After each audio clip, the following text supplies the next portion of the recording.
当91岁的穆巴拉克在孤独中离世后，听闻此事的埃及民众纷纷在各大媒体的评论区中表达着对这位前总统的怀念。然而，就在8年前，同样是这群埃及人将83岁的穆巴拉克关进了铁笼子里，并把埃及的一切失败全部归咎到这位昔日英雄的独裁统治上。在中东的强人统治里穆巴拉克似乎平平无奇，他长期独裁、任人唯亲、贪污腐败，最终被民意吞没。但穆巴拉克又非常值得同情，他热爱家庭，兢兢业业，并且他发迹于埃及空军，是曾在中东战争中大显身手的埃及英雄。为何穆巴拉克不得善终？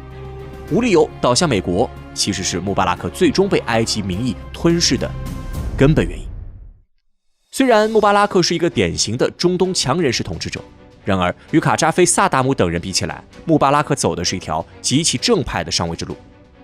穆巴拉克出生于埃及农村的一个普通家庭，对于这种出身的孩子而言，努力学习是出人头地的唯一方法。少年的穆巴拉克学习努力，志向远大，19岁那年就考入了埃及军事学院，并因成绩优异获得了提前毕业的机会。毕业之后，穆巴拉克成为了埃及空军学院的教官，并同一位中产阶级出身的少女苏珊结婚。穆巴拉克结婚是在1958年，此时苏伊士运河危机结束不到2年，因美苏在事件中联合力挺埃及，时任埃及领导人纳赛尔认为苏联是可以依靠的超级大国，便在危机结束之后主动同苏联展开接触，并展开了多项军事合作。作为埃及空军学院的教官，穆巴拉克在此时被埃及空军看中，公派进入苏联，学习驾驶图波列夫设计局生产的轰炸机。学成归来之后，成绩向来出众的穆巴拉克于1966年被委任为埃及空军轰炸机中队指挥官。不幸也是幸运的事情是，学成归来的穆巴拉克马上就要接受战场的考验。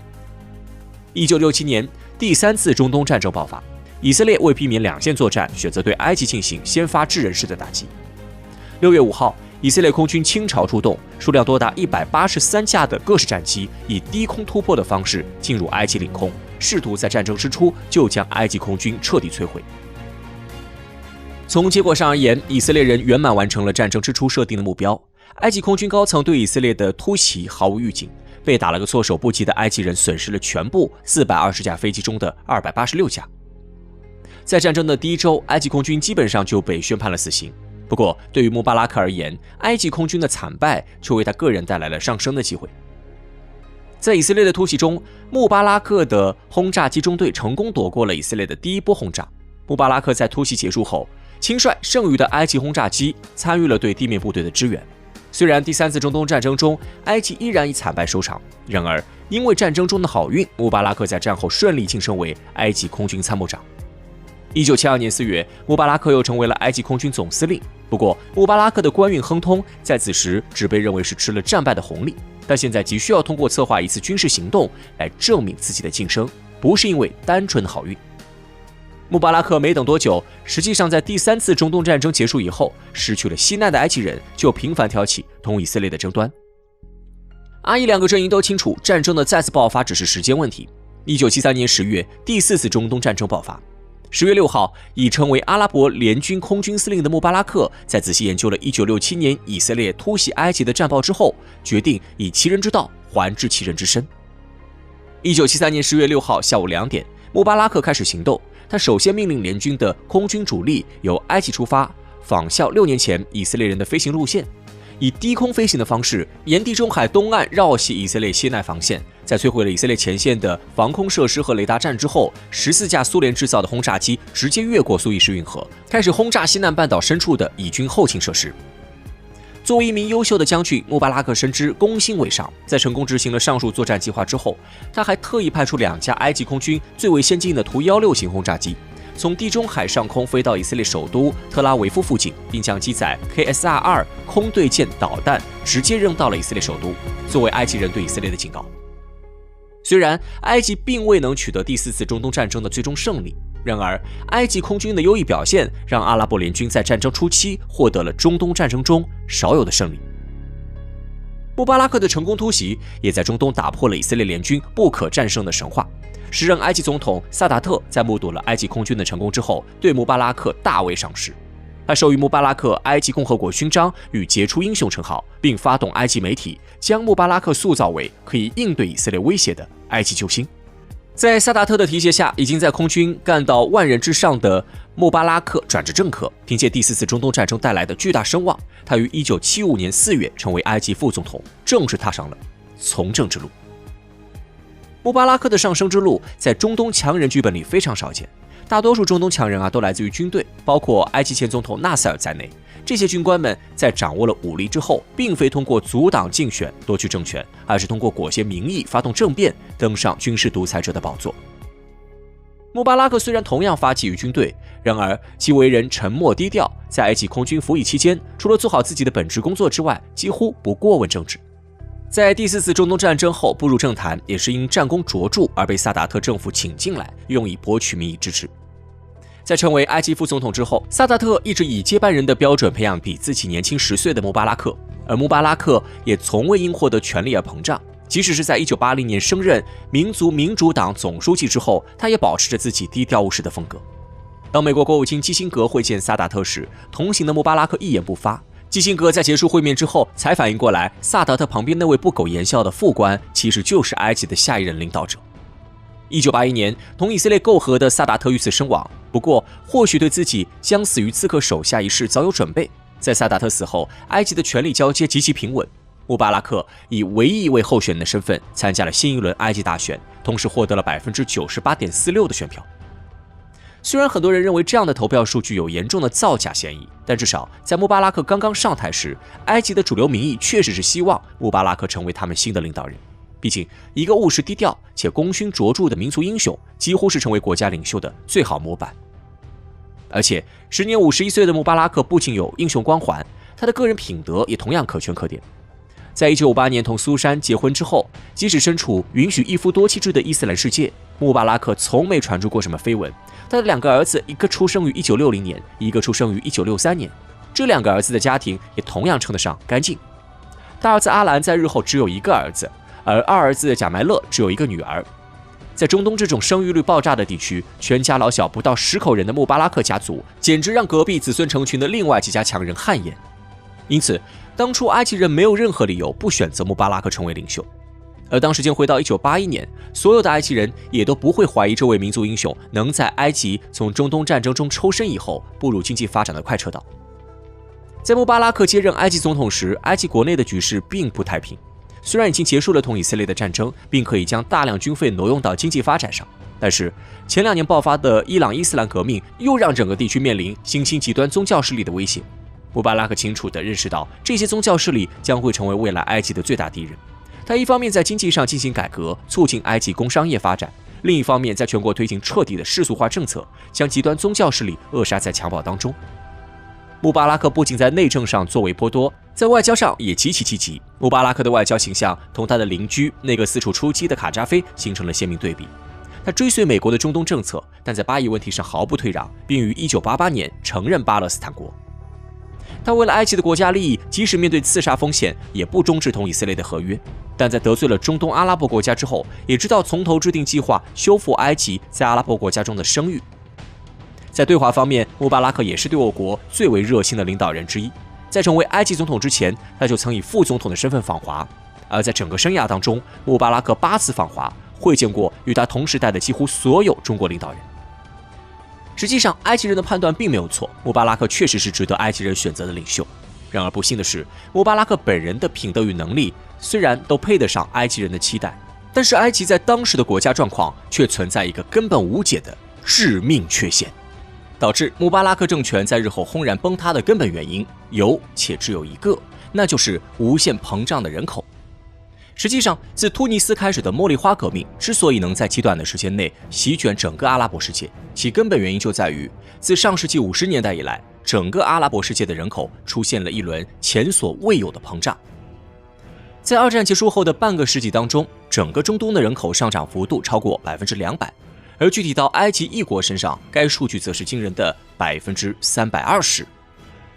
上世纪50年代初，埃及总人口数不过2100万，到了穆巴拉克执政末期，埃及总人口已接近1亿。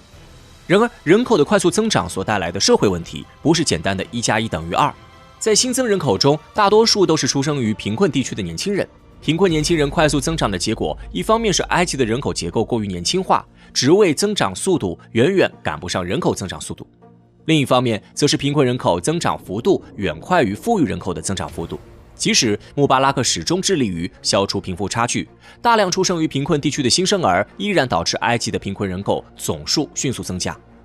实际上，人口问题在穆巴拉克执政前就已出现。然而，在纳赛尔与萨达特时代，同以色列的战争转移了埃及国民的注意力。埃及的人口规模在当时也没有后来那么恐怖，因此许多问题还在一个可控范围之内。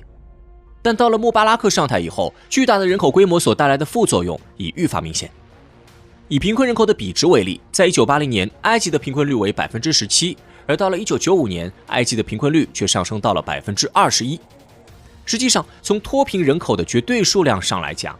穆巴拉克在贫困问题上并非无所作为。然而，快速增加的人口让埃及政府的扶贫工作如同暴星救火。即使埃及的贫困率在穆巴拉克的努力下始终保持在 25% 以内，然而人口总量的增加还是让开罗街头出现了越来越多的无业年轻人。这些年轻人当然不会认为导致自己生活贫困的根本原因是这个国家出生人口实在太多。他们在目睹了埃及内部的贫富差距之后只会认为富人阶级要为一切负责，而站在埃及顶点的穆巴拉克则是一切现状的罪魁祸首。正是在这种想法的支持下，埃及平民们在阿拉伯之春爆发之后，不顾一切地送走了穆巴拉克，最终埃及平民们成功了。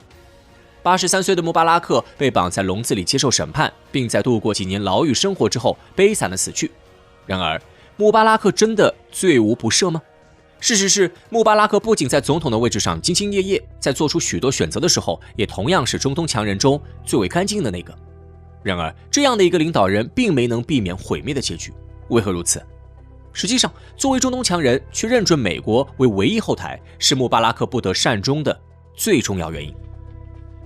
对于中东强人而言，选择美国作为后台，确实能保证自己的政权在中东站稳脚跟。然而，在选择美国之后，所带来的不仅有美国政府的支持，还有西方媒体全方位的批判与煽动。美国人涉足中东乃至整个第三世界的根本原因，是为在全球范围内建立美国霸权。然而在宣传上，美国当然不会公然宣称自己干涉他国内政就是为了称王称霸。在西方媒体口中，美国政府的一切行动根本目的就在于推广所谓的美国价值观，让全世界都变成美国这样的地上天国。而这些媒体又认为，美国之所以能建立地上天国，根本原因是因为美国拥有制度优势，讲究民主，追求人权。这些媒体的观点当然不是正确的。事实上，将美国制度强行推广到不同的文化圈，本身就很容易出现水土不服。然而，西方媒体不管这些，他们只会拿着放大镜审视那些西方势力能到达的地方，而一旦这些地方不符合西方的价值观，就会成为他们批判的对象。